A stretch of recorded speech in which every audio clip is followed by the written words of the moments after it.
Accounting no problem में आपका स्वागत है। मैं हूं आरती।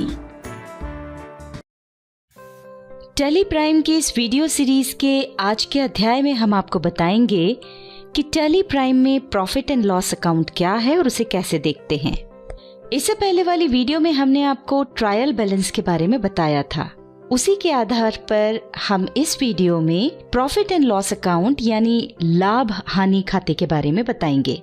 वैसे हम आपको मैनुअल अकाउंटिंग की प्रोसेस में 9वीं वीडियो में ट्रायल बैलेंस से trading and profit and loss account कैसे बनाते हैं ये बता चुके हैं।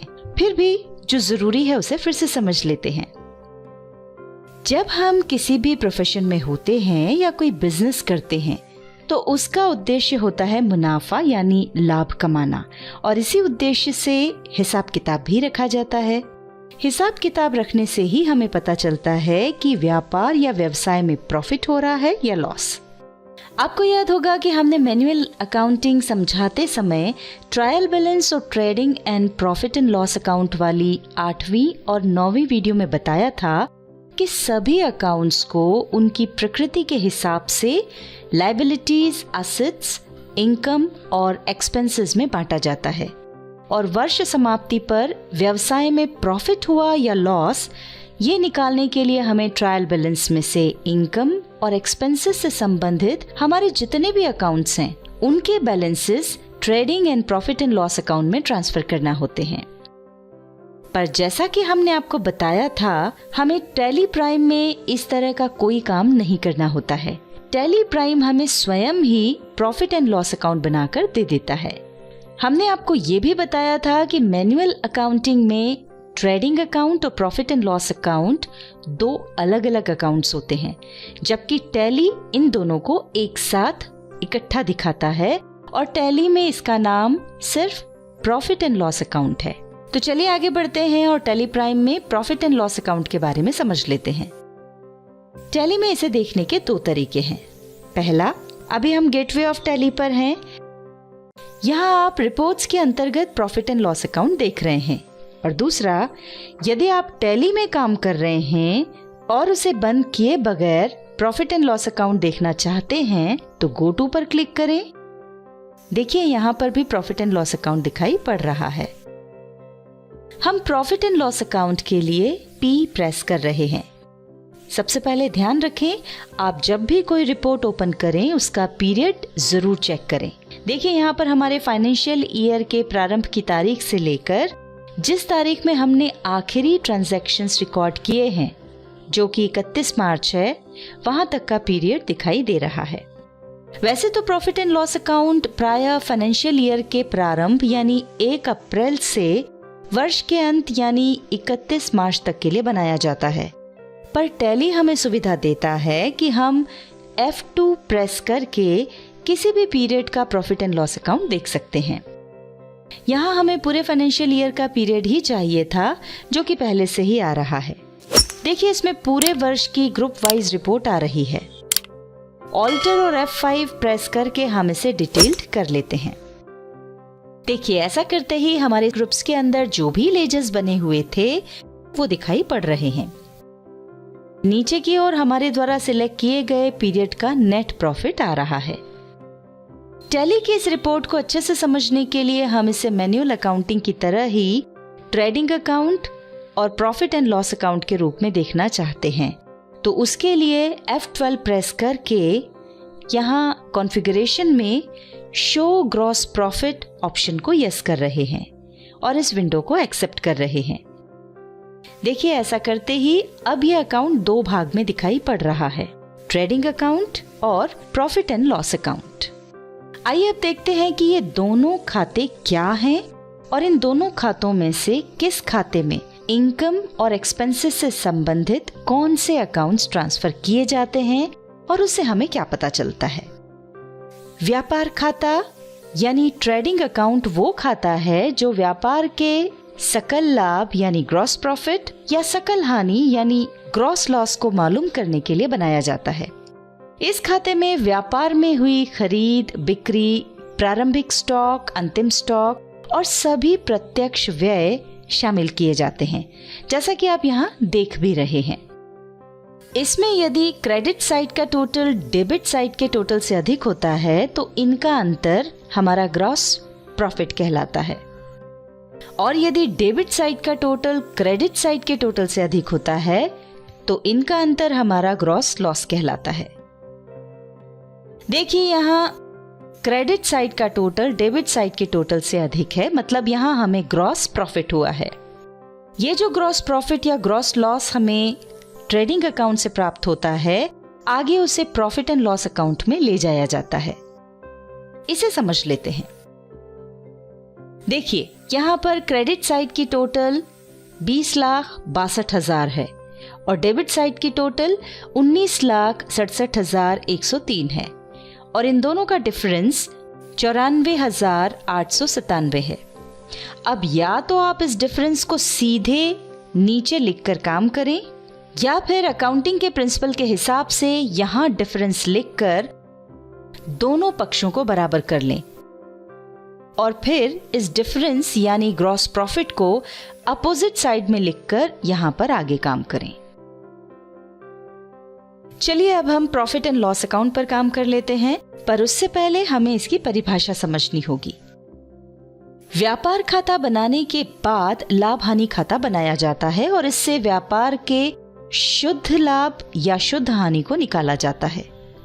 इसमें व्यापार खाते में हमने जो इनकम और एक्सपेंसेस के अकाउंट ले लिए हैं उनको छोड़कर शेष सभी खाते लिए जाते हैं, यानी इनडायरेक्ट इनकम और इनडायरेक्ट एक्सपेंसेस के सभी खाते इसमें लिए जाते हैं, जैसा कि आप यहां पर देख भी रहे हैं। इसमें यदि क्रेडिट साइड का टोटल डेबिट साइड के टोटल से अधिक होता है तो इनका अंतर हमारा नेट प्रॉफिट कहलाता है, और यदि इसके स्थान पर डेबिट साइड का टोटल क्रेडिट साइड के टोटल से अधिक होता है तो उसका मतलब होता है कि हमें नेट लॉस हुआ है। देखिए यहाँ क्रेडिट साइड का टोटल डेबिट साइड के टोटल से अधिक है, इसका मतलब यहाँ हमें नेट प्रॉफिट हुआ है। यहाँ हम gross profit, gross loss, net profit और नेट लॉस को सरल तरीके से समझ लेते हैं। मान लीजिए हमारा लकड़ी के दरवाजे बनाने का एक कारखाना है, जिसमें हम एक दरवाजा बनाने का कच्चा माल यानी लकड़ी 2,000 रुपए में खरीदते हैं। उस लकड़ी को सप्लायर से खरीदकर हमारे कारखाने तक लाने में रिक्शा भाड़ा 200 रुपए और फिर लकड़ी से दरवाजा बनाने के लिए 1,000 रुपए मजदूरी देते हैं। इस तरह से बेचने लायक दरवाजा बनाने में हमें कुल 3,200 रुपए की लागत आई। अब इस दरवाजे को हमने 5,000 रुपए में बेच दिया, तो विक्रय मूल्य में से लागत कम करने पर जो लाभ होता है उसे ग्रॉस प्रॉफिट यानी सकल लाभ कहते हैं, जो कि यहाँ पर 1,800 रुपए है। इसके विपरीत जब हमारी लागत 6,000 होती और हम उसे बेचते 5,000 रुपए में, तो हमें 1,000 रुपए का जो नुकसान होता उसे ग्रॉस लॉस यानी सकल हानि कहते। अब मान लीजिए हमने दरवाजा तो 5,000 रुपए में बेच दिया, पर वो किसी एजेंट के माध्यम से बेचा, जिसके लिए हमें उस एजेंट को कमीशन के 500 रुपए देना होंगे। अब नेट प्रॉफिट निकालने के लिए हमें ग्रॉस प्रॉफिट 1,800 रुपए में से माल बेचने पर जो भी खर्च हुए होंगे, जैसे यहाँ कमीशन हमने 500 रुपए दिया है तो ये कम करना होगा। इस प्रकार 1,800 रुपए में से 500 रुपए कम करने पर हमारे पास बचे 1,300 रुपए। ये हमारा नेट प्रॉफिट यानी शुद्ध लाभ कहलाएगा। पर मान लीजिए हमें ग्रॉस प्रॉफिट तो 1,800 रुपए का हुआ, पर हमने दरवाजा बेचने के लिए 2,000 रुपए कमीशन दे दिया, तो हमें जो 200 रुपए का नुकसान हुआ है वो हमारा नेट लॉस यानी शुद्ध हानि कहलाएगा। चलिए अब वापस टैली पर चलते हैं। यदि आप इन सभी लेजर्स को परसेंटेज के साथ देखना चाहते हैं तो F12 प्रेस करके यहाँ दिखाई पड़ रहे शो परसेंटेज ऑप्शन को यस कर दें और कॉन्फ़िगरेशन स्क्रीन को एक्सेप्ट कर लें। ये देखिए, ऐसा करते ही सेल्स लेजर के आधार पर सभी लेजर्स का परसेंटेज भी आ रहा है। यदि आप इसका व्यू बदलना चाहते हैं तो F12 प्रेस करें और यहाँ दिखाई पड़ रहे show vertical profit and loss account को यस करके इस विंडो को एक्सेप्ट कर लें। देखिए profit and loss account vertical format में आ गया है। वापस हॉरिजॉन्टल फॉर्मेट के लिए F12 प्रेस करें। अब show vertical profit and loss account को नो करें और शो ग्रॉस प्रॉफिट को यस करके इस विंडो को एक्सेप्ट कर लें। ये देखिए हम वापस से पहले वाली स्थिति में आ गए हैं। इस तरह से अभी जो भी हमने बताया उसका सारांश ये है कि ट्रायल बैलेंस से इनकम और एक्सपेंसेस के सभी खाते प्रॉफिट एंड लॉस अकाउंट में आ जाते हैं और प्रॉफिट एंड लॉस अकाउंट से हमें जो प्रॉफिट या लॉस प्राप्त होता है उसे कैपिटल अकाउंट में ट्रांसफर कर दिया जाता है, जो कि हम आपको बैलेंस शीट वाली अगली वीडियो में बताएंगे। तो इस तरह हमारा प्रॉफिट एंड लॉस अकाउंट बनाने का उद्देश्य पूरा हो जाता है। अब यदि आप ये देखना चाहते हैं कि किस माह में कितना प्रॉफिट या लॉस हुआ है, तो उसके लिए ऑल्टर और एन प्रेस करें और कॉलम डिटेल्स में से मंथली सिलेक्ट करें। ये देखिए पूरे 12 महीनों की अलग अलग रिपोर्ट आ रही है। चूंकि हमने 1 अक्टूबर से काम शुरू किया था, इसलिए हम अक्टूबर माह से रिपोर्ट देख रहे हैं। देखिए यहाँ हर माह में उससे संबंधित सभी लेजर्स की डिटेल्स आ रही हैं। और जैसा कि आप देख रहे हैं, इस माह हमें 4,780 रुपए प्रॉफिट हुआ है। अब हम ऑल्टर और एन प्रेस करके ईयरली सिलेक्ट कर रहे हैं। इस वीडियो में हमने प्रॉफिट एंड लॉस अकाउंट को बहुत ही सरल तरीके से समझा दिया है। अब हम अंत में आपको 3 महत्वपूर्ण बात और बता देते हैं। पहली, अभी हमने टैली में जो प्रॉफिट एंड लॉस अकाउंट देखा उसमें इनकम और एक्सपेंसेस के कुछ ही लेजर्स दिखाई पड़ रहे हैं, पर जब आप वाकई में काम करते हैं तो यहाँ इनकम और एक्सपेंसेस के और भी कई लेजर्स हो सकते हैं, जैसे कि rent income, interest income, depreciation, travelling expenses, conveyance expenses, telephone expenses इत्यादि। दूसरी बात ये कि वाकई में काम करते समय प्रॉफिट एंड लॉस अकाउंट बनाने के पहले कई सारी एडजस्टमेंट एंट्रीज करना होती हैं, जिसे हम एक उदाहरण से समझ लेते हैं। मान लीजिए हमने 1 दिसंबर 2020 को अपनी मोटरसाइकिल का बीमा करवाया।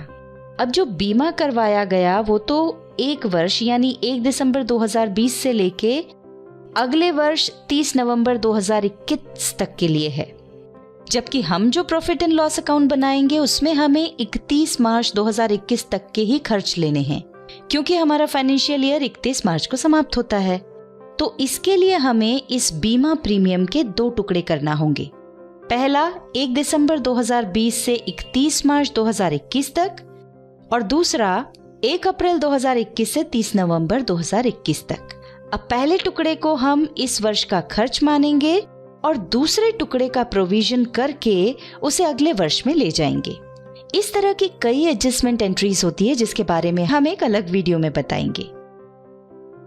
तीसरी बात ये कि कई बार आप देखेंगे कि कई स्थान पर टैली में प्रॉफिट एंड लॉस अकाउंट की जगह इनकम एंड एक्सपेंसेस अकाउंट लिखा होता है। आइए इसे समझ लेते हैं। कई लोग अपना सैलरी और अन्य इनकम का हिसाब टैली में रखते हैं, या जो सर्विस प्रोवाइडर का काम करते हैं, यानी जिन्हें इन्वेंट्री यानी स्टॉक मेंटेन की जरूरत नहीं होती, वे इसका नाम बदल लेते हैं। कैसे बदल लेते हैं, आइए देख लेते हैं। अभी हम गेटवे ऑफ टैली पर हैं। मास्टर के अंतर्गत ऑल्टर के लिए ए प्रेस करें, यहाँ लेजर सिलेक्ट करें, लिस्ट ऑफ लेजर्स में से profit and loss account select करें। लेजर ऑल्टरेशन स्क्रीन आ रही है। यहाँ नीचे use income and expenses account को यस करके इस स्क्रीन को एक्सेप्ट कर लें। स्केप की प्रेस करके बाहर आ जाएं। देखिए यहाँ प्रॉफिट एंड लॉस अकाउंट का नाम बदलकर इनकम एंड एक्सपेंसेस अकाउंट हो गया है। क्योंकि हम स्टॉक मेंटेन करते हैं, हम वापस अभी बताई प्रक्रिया दोहराकर इसका नाम वापस प्रॉफिट एंड लॉस अकाउंट कर लेते हैं।